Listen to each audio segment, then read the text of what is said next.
nighttime. Here we are, our test boat I should say, getting ready to go test some cameras.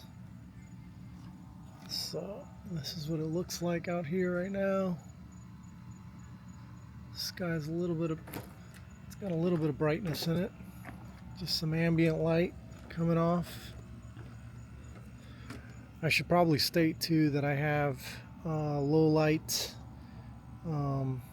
option on my camera, so it is going to show the sky a little bit clearer. 2026 trial run. This is how it started. We used to do it every night. We used to do it 3 times a week, and then lately we had a much stable hardware software. Yeah. So we haven't had to do it a lot. Even with all the tools, radar, cameras, you name it, you still have to pay attention.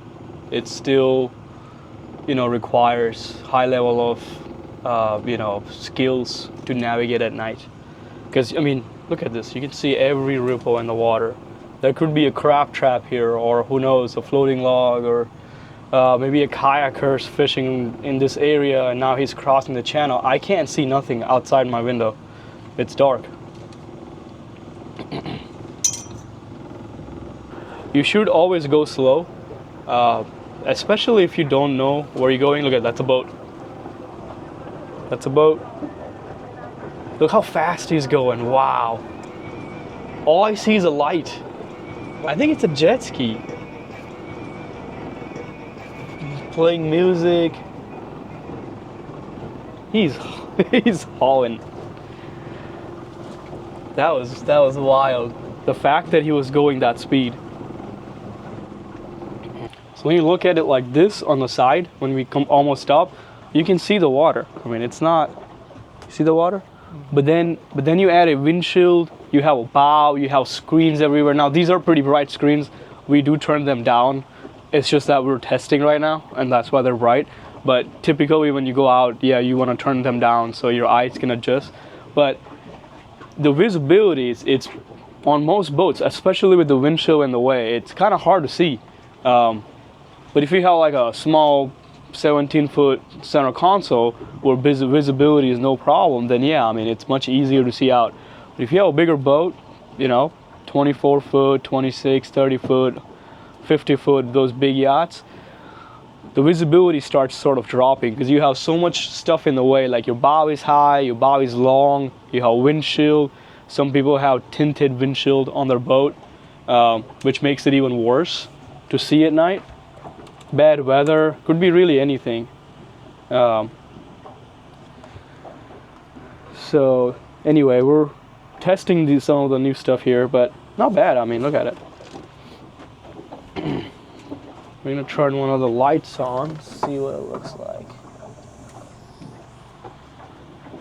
So this is an IR light, and this is the reason why we don't recommend it half the time, because look, if you have anything visible, like your bow rail is visible, any light, regular spotlight, IR lights, they reflect back from the bow. It blinds the whole screen. I turn that off. Look, the camera actually will adjust, and it has a much easier time looking at everything out there. Now I'm not saying that IR lights are useless or they shouldn't be used.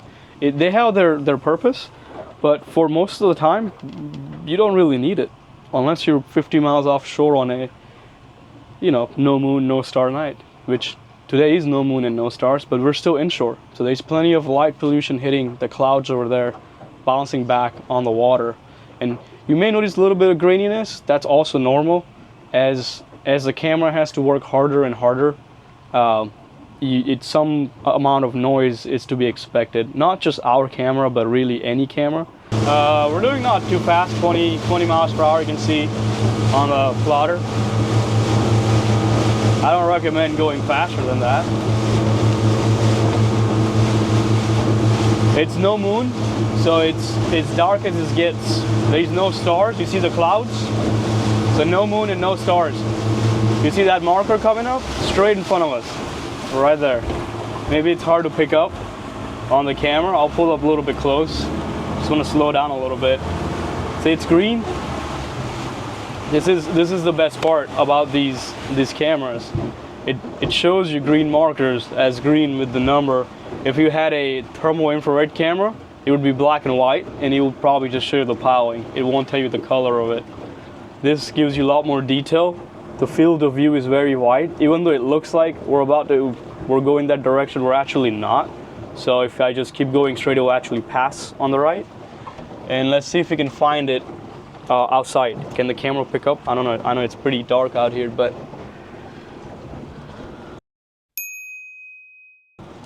it's kind of hard to see. I don't see it, right? If I pull up really close to it, it will, the reflection from the now lights will pop that one up. But anyway, that was a good test. I saw that marker.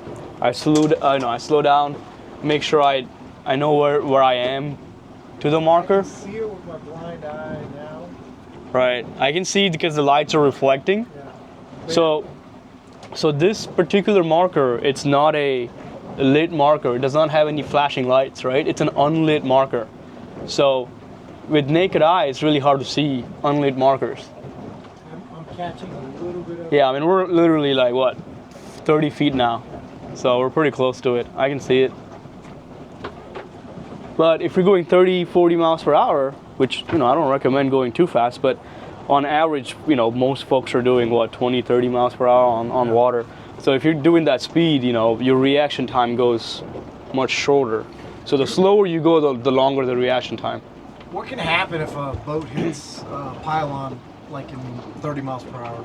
It can kill you. It can sink your boat. It can kill you. It can cause significant damage. In fact, every year there's a couple of accidents. I don't want to say names or anything like that, but you can probably post some pictures on the overlay where people hit markers. It will split a boat in half basically. It will wedge itself underneath the boat and it will go right through it. And it's that sudden stop. You can get thrown off the boat, get knocked unconscious. Like I'm wearing my life vest, right? We should always wear one of these. But I mean, who knows? It's pretty bad. So even if it saves you one time from hitting something, it kind of pays for itself, right? And like one of our customer, Jared, he always says it's cheaper than gel coat. So here, when I turn the boat towards, there's a bridge in our area. See how it lights up the whole screen. There's a bridge all the way in that distance.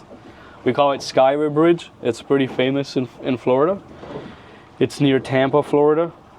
And even if there is no moonlight and starlight, the bridge or any light pollution, you can see it's hitting all those clouds, and the clouds are reflecting the light back. So the camera is super sensitive. You can really make out the waves there, the water. Yep, waves and everything. So obviously when we go offshore and there's less of these lights, then yes, the image quality will degrade over time. You can sort of aid them with spotlights and LED bar lights, but most of the time you're gonna end up blinding the camera and your naked eyes both, because the light will hit the bow of the boat and blind the camera. There's one more green marker actually, right there, if you want to show. Again, it looks better with naked eye, and I'm using this is a prototype, by the way. This is not the actual camera. We're testing a few things, but what we sell is pretty much the same thing. We're just checking out some settings here. But yeah, this is how we test a lot of our things. We try in the lab. There's only so much you can do in the lab, and then we come out here, test in real life. There's actually a plane. The planes always look funny. Look, see, it's flying through the clouds. So that's a huge light on the plane. He just turned it on actually. It almost looks like alien. I don't know if I can see with naked eye. Let me turn the boat a little bit. It always gets me. So that's an airplane, and when it comes closer, you see that little light from an airplane will light up the water. That's how sensitive these cameras are. Show them how dark it is outside and see if you can. It looks like a comet. Yeah. See if you can find the plane. It's going to be maybe straight. Yeah. I don't see it. Do you? I see it on the camera, but I don't. Oh, I see it. Look, the plane is right there, straight ahead. It's coming straight at us. I see it now. See it? I got it. I've got my camera centered on it. But I don't know if this is in focus or not because it's so dark. Right. My camera's not focusing as well. Yeah, I mean, this is literally the darkest night we're out here. So, if we come out here when there was a little bit of moon, I mean, it will look like, you know, like afternoon, which already looks like an afternoon, but you can tell a little bit of graininess in the video because the camera is trying really hard to amplify whatever light it has. And it's full color. We have a really bright spotlight here. I'm gonna make that full screen. And you can see when I pull the spotlight down, it hits my bow rails and absolutely blinds the camera and also my naked eye when we look out the boat. And I mean, who wants to see that? When I go up, it's better. But look, when I turn everything off, the camera has a much better time running without any spotlights whatsoever. This is why we don't recommend buying expensive IR lights, or, I mean, it's good to have a spotlight if you already have it for other purposes, but most of the time when customer tries to use it, it blinds other people, right? Other boaters, it blinds you if it's not installed right, and it blinds the camera. So as you can see, same thing. The IR lights, if they're not installed right, they'll reflect back from the water, from the bow rail, from the bow, and blind the camera. But if you turn that laptop screen down, that's our regular camera. Doesn't really care as much about IR lights. Still works. Today is really dark, you know, no moon, no star. But look, pull the laptop up. So this is what it does a lot of times. Again, this is why we recommend start without any lights. Just buy the camera, plug it to your Garmin, your Simrad, your chart plotters. And if you keep finding yourself 50 miles offshore on a no moon, no star night, then yes, a properly installed lights, IR or visible, will aid the camera, but 99% of you will not need it. And that's what we have seen in past 2 years from customers. And today we have no stars, no moon, cloudy, and just the ambient light from distance it's all that we need for intercoastal, which is where most of your obstacles are there anyway. Your markers, crab traps, other boats, kayakers, all that good stuff. Once you get out offshore, you know, have your radar, other things. If we had 10% moon, it would look probably 5x better on the screen. And if you even offshore, if you had 10% moon offshore, it would look like it's afternoon on the screen. It already looks like sort of, you know, evening in the screen. But yeah, we're just testing. We always test when it's extremely dark.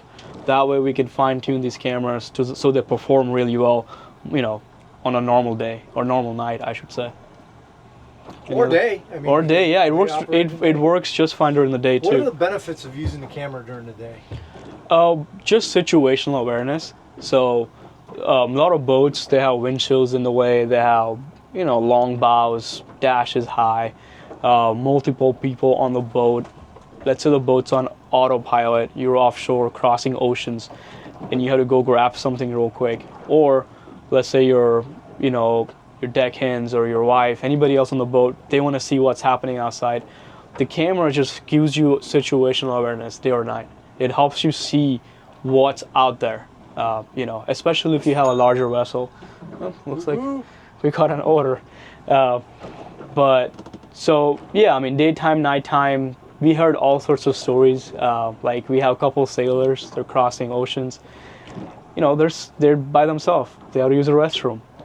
What do you do? I mean, you could just stop and, you know, but a lot of times they're going so slow and they're so far offshore, they'll put the video feed from their Garmin to their cell phone, to their business, come back and still have, you know, or if they're sleeping inside, let's say you're anchored in a marina and you're just sleeping and you hear a noise or you hear a boat, you hear people, well, you can literally pull up on any regular TV in your boat and see what's happening outside your boat. It's a little bit of a security side of things as well, to make you feel safe. You can see what's happening outside. We don't have a lot of problems in the US, but overseas, you know, piracy is a thing as well. Many use cases, yeah, but our main focus is nighttime navigation. Really helps you see those channel markers, other boats and other objects, so that you don't hit it.